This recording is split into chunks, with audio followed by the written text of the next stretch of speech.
Au nom du Père, du Fils, du Saint-Esprit. Amen. Seigneur Jésus, tu connais mon inconstance et mon infidélité. Tu sais combien je suis faible. Alors je demande en ton nom que notre Père céleste envoie son Esprit pour que quotidiennement je puisse entreprendre la lecture du catéchisme de l'Église catholique et que mon cœur s'ouvre à la tradition enseignée par ton Église, ma mère. Que je puisse ajuster toutes mes actions et mes œuvres à son enseignement. Mon Jésus, avec confiance j'abandonne la constance et la fidélité de toute la démarche entre tes mains. Que Saint Michel Archange et mon ange gardien protègent et défendent chaque moment quotidien consacré à cette lecture. Maintenant, avec toi et par ta voix, disons: Notre Père, qui es aux cieux, que ton nom soit sanctifié, que ton règne vienne, que ta volonté soit faite sur la terre comme au ciel. Donne-nous aujourd'hui notre pain de ce jour. Pardonne-nous nos offenses comme nous pardonnons aussi à ceux qui nous ont offensés. Et ne nous laisse pas entrer en tentation, mais délivre-nous du mal. Amen.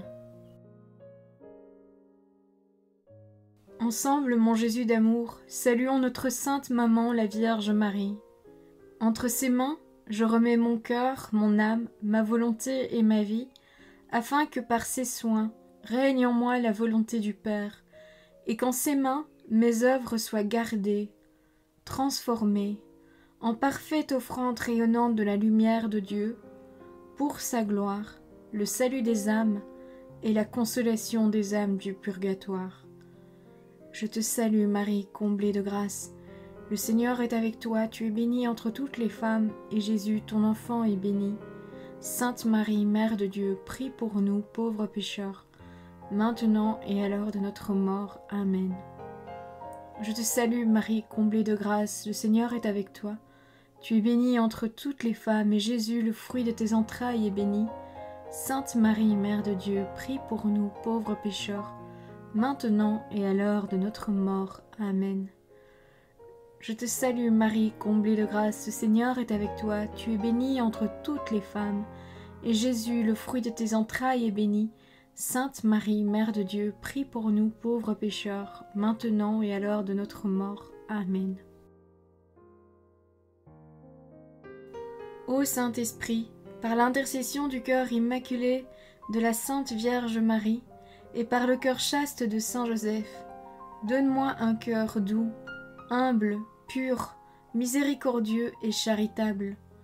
Rends-moi docile à tes célestes inspirations, et prompte à y répondre.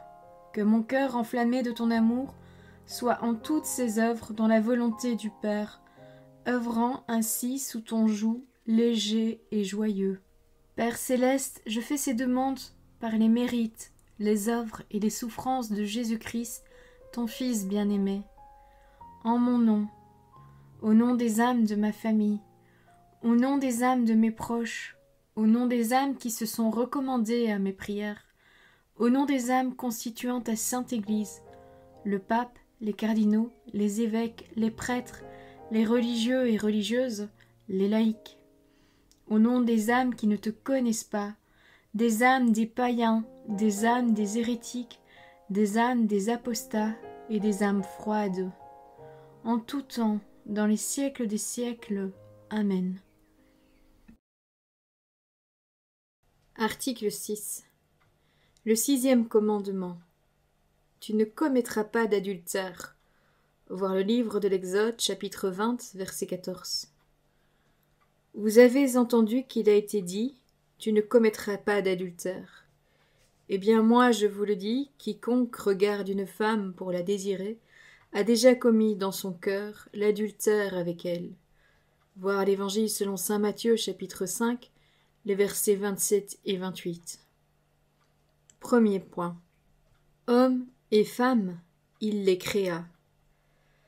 Voir les numéros 369 à 373, que vous retrouvez dans la vidéo numéro 69, publiée le 8 juillet 2024. Numéro 2331. Dieu est amour. Il vit en lui-même un mystère de communion et d'amour. En créant l'humanité de l'homme et de la femme à son image, Dieu inscrit en elle la vocation et donc la capacité et la responsabilité correspondantes à l'amour et à la communion. Dieu créa l'homme à son image, homme et femme, il les créa. Voir le livre de la Genèse, chapitre 1, verset 27. Croissez et multipliez-vous. Le livre de la Genèse, chapitre 1, verset 28. Le jour où Dieu créa l'homme, à la ressemblance de Dieu, il le fit. Hommes et femmes, il les créa, il les bénit, et les appela du nom d'hommes le jour où ils furent créés. Voir le livre de la Genèse, chapitre 5, les versets 1 et 2. Numéro 2332. La sexualité affecte tous les aspects de la personne humaine, dans l'unité de son corps et de son âme. Elle concerne particulièrement l'affectivité, la capacité d'aimer et de procréer, et, d'une manière plus générale, l'aptitude à nouer des liens de communion avec autrui. Numéro 2333. Il revient à chacun, homme et femme, de reconnaître et d'accepter son identité sexuelle. La différence et la complémentarité physique, morale et spirituelle sont orientées vers les biens du mariage et l'épanouissement de la vie familiale. L'harmonie du couple et de la société dépend en partie de la manière dont sont vécues, entre les sexes, la complémentarité, le besoin et l'appui mutuel. Numéro 2334. En créant l'être humain homme et femme, Dieu donne la dignité personnelle d'une manière égale à l'homme et à la femme. L'homme est une personne, et cela dans la même mesure pour l'homme et pour la femme, car tous les deux sont créés à l'image et à la ressemblance d'un Dieu personnel. Numéro 2335. Chacun des deux sexes est, avec une égale dignité, quoique de façon différente, image de la puissance et de la tendresse de Dieu.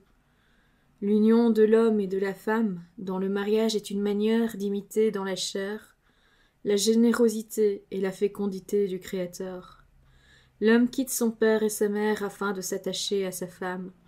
Tous deux ne forment qu'une seule chair. Voir le livre de la Genèse, chapitre 2, verset 24. De cette union procèdent toutes les générations humaines.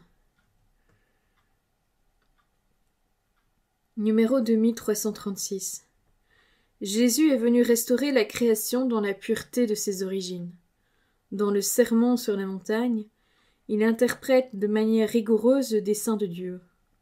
Vous avez entendu qu'il a été dit « Tu ne commettras pas d'adultère ». Eh bien moi je vous le dis, quiconque regarde une femme pour la désirer a déjà commis dans son cœur l'adultère avec elle. Voir l'Évangile selon saint Matthieu, chapitre 5, versets 27 et 28. L'homme ne doit pas séparer ce que Dieu a uni. La tradition de l'Église a entendu le 6e commandement comme englobant l'ensemble de la sexualité humaine. Voilà, c'est tout pour aujourd'hui. Je vous souhaite à tous une bonne et sainte journée. Que le Seigneur nous bénisse tous. Qu'il bénisse en particulier les couples en ce jour et les familles. Que votre ange gardien veille bien sur chacun d'entre vous et que la paix habite votre cœur ainsi que les cœurs des membres de votre famille. Au nom du Père, du Fils, du Saint-Esprit. Amen.